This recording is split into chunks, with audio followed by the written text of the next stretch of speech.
हमरा साथे अभी 12वां विश्व भोजपुरी सम्मेलन के आयोजनकर्ता टीम में से बानी गुरुचरण जी। भोज इतना ही साबा फिर भी एकरा के अभी तक 8वीं अनुसूची में शामिल ना कर गइल बा।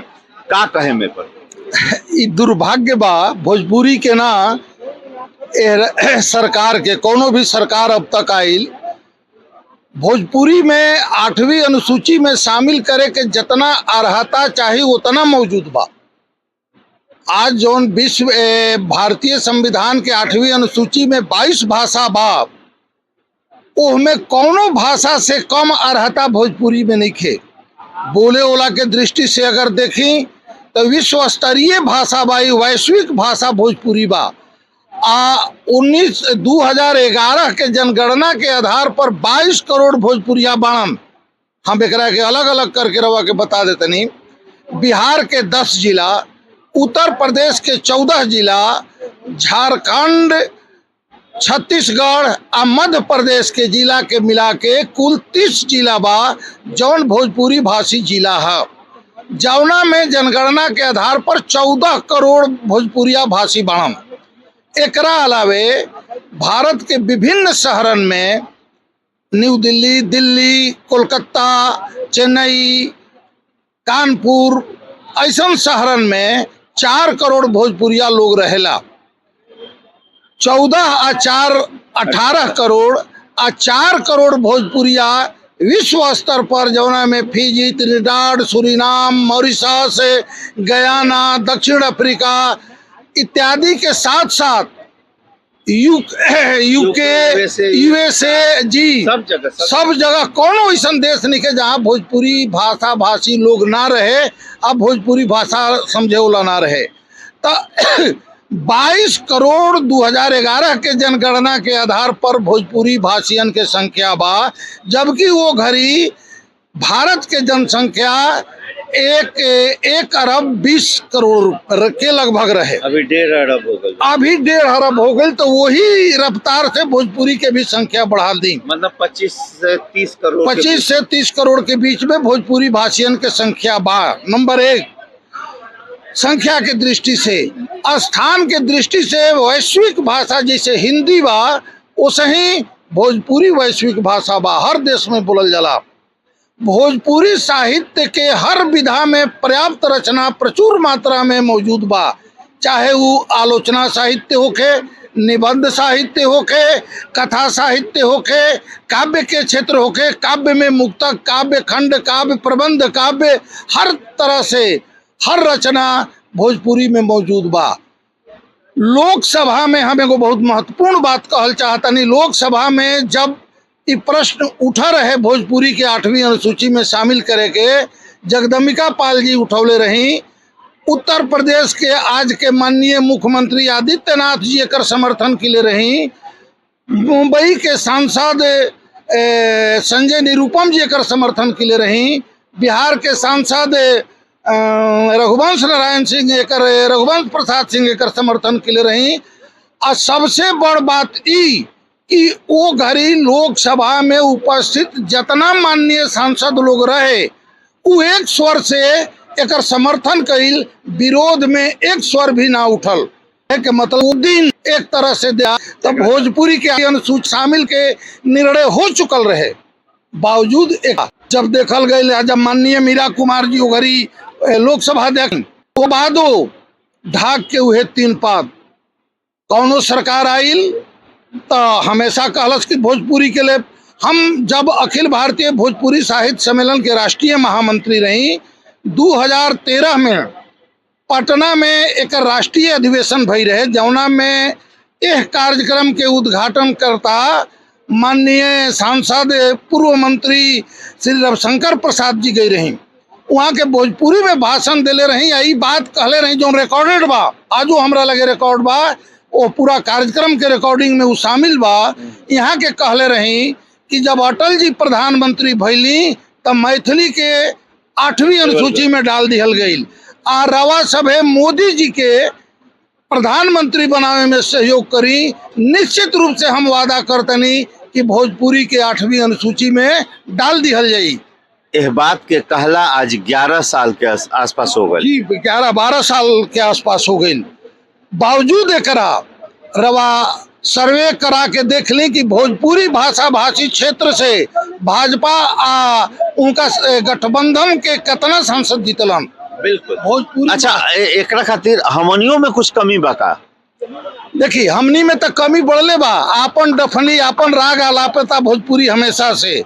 आप भोजपुरी के जे भी बा मंच से रवा ये सुनम के यहाँ के भोजपुरी के बहुत सेवा कैली, भोजपुरी खातिर अपन जीवन दान दे देनी। देखी भोजपुरी के सेवा के वो हमू हई।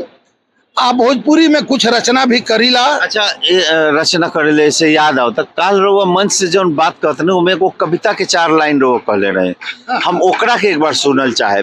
हम एक्चुअली बैठे रहे उन्हें तो रिकॉर्ड ना कर पाइनी ओकरा के, तो एकरा के हम ओकरा के एक बार फिर से सुनल चाहे। बहुत बढ़िया रहे काल वाला। हम ओकरा के सुनाइए दे रहल बनी। ओकर पृष्ठभूमि ई रहल कि जब देश आजाद भइल तो भुवनेश्वर प्रसाद भानु जी एगो कुंवर सिंह महाकाव्य लिखली जवन छप ना सकल अर्था भाव में, जवन बहुत बाद में कुंवर बावनी करके ओकरा के प्रकाशित कल गई। अब वीर कुंवर सिंह विश्वविद्यालय के पाठ्यक्रम में भी बा। ओकरा में भोजपुरिया के पहचान में वहाँ के कई गो छंद लिखनी, जौना में 2 गो छंद बहुत प्रसिद्ध बा। काले गुड़े सुनौले रही, आज रवा के दोनों हम सुना देतनी कि ठाट ना बनावे जाने, काट ना कटावे जाने, हाथ ना हिलावे चमकावे ना अगुरिया, अब बात ना बनावे जाने, बात साफ साफ जाने, फट से निराण ना तो भर हाथ चुड़िया, आ हठ में हमीर वीर महावीर लठ में जे बान्हे लटपट कनपटी ले पगरिया, आ डांटी के कसल है माटी के बनल भानु, खाटी है जवान उमगल भोजपुरिया। दूसर का छंद है कि झूठ ना बखाने जाने, छूत छात नाही माने, माने जाने समझे ना जाने जी हुजूरिया, अधूरिया लगावे जाने, पीठ ना दिखावे जाने, डीठ ना लगावे जाने, आन के बहुरिया, आन पर लड़ावे जान, जान के ना जान जाने, चले के उतान जाने, तान के लौरिया, बानी मर्दानी जाने, चाल मस्तानी जाने, होला एक पानी के मर्द भोजपुरिया। ये भोजपुरी के अपन पहचान है। आ यह कारण बा कि 1834 के आसपास यह देश से गिरमिटिया मजदूर यानी एग्रीमेंट के तहत विदेशन में भेजल गई मजदूर अपना यही प्रवृत्ति या संस्कार के कारण वो गिरमिटिया मजदूर आज हो जाके गवर्नमेंट पर छा गइलन। आज हो जा प्रधानमंत्री, राष्ट्रपति आ कई गो मंत्री बाम भोजपुरिया लोग। दुर्भाग्य बा कि फिजी में, मॉरिशस में, नेपाल में भोजपुरी के संवैधानिक दर्जा दे दिहल गइल बा, लेकिन जौना माटी के भोजपुरी भाषा है विदेशन के लोग आजो जौना माटी के अपन मातृभाषा या मातृभूमि मानेला, वही देश में भोजपुरी के 8वीं अनुसूची में शामिल नहीं कल गई। तो हमें भोजपुरी के अपमान ना, कौनो बेटा माई के इज्जत ना करे तो माई के अपमान ना होला, वो बेटा के अपमान होला। वैसा ही अगर सरकार भोजपुरी के 8वीं अनुसूची में नहीं शामिल करत तब भोजपुरी के ना सरकार के बदनामी बा। अच्छा एक लाइन में हम पूछल चाहे कि हमनियों में कुछ ना कुछ दोष बा। हमने ये देखे नहीं आमतौर पर कि अगर 2 गो बंगाली कहीं मिल गए कोनो देश में तो वो बंगला में बतियाई हैं, 2 गो पंजाबी मिल गए तो वो अपन पंजाबी भाषा में बतियाई हैं, 2 गो तमिल तेलुगु केरला कहीं के लोग मिल जाला अपन भाषा में बतियावेला। हमनी पता ना का कारण होला कि जैसे ही अपना बिहार से ट्रेन में बैठे नहीं वैसे हमनी के अपन भाषा के छोड़ के हिंदी ध लेवे नहीं। तो कहीं ना कहीं एकर हमरा लागेला कि इहो एगो कारण बा कि हमनी के लागल जाला बाहर में हमनी जहाँ बानी खाली हिंदी बोले नहीं, ऐसे लागेला लो बिहार का हिले ना, बिहार के लोग के कोई योगदान नहीं के। खासकर वो व्हाइट कॉलर वाला लोग जे बा वो तो अपनो ना भोजपुरी बोले, अपना बच्चा के भी बोले में शर्मिंदगी महसूस करेला। एहू चलते भोजपुरी के कुछ काम नहीं हो पावा। देखिए बताओ तो नहीं कर एक बार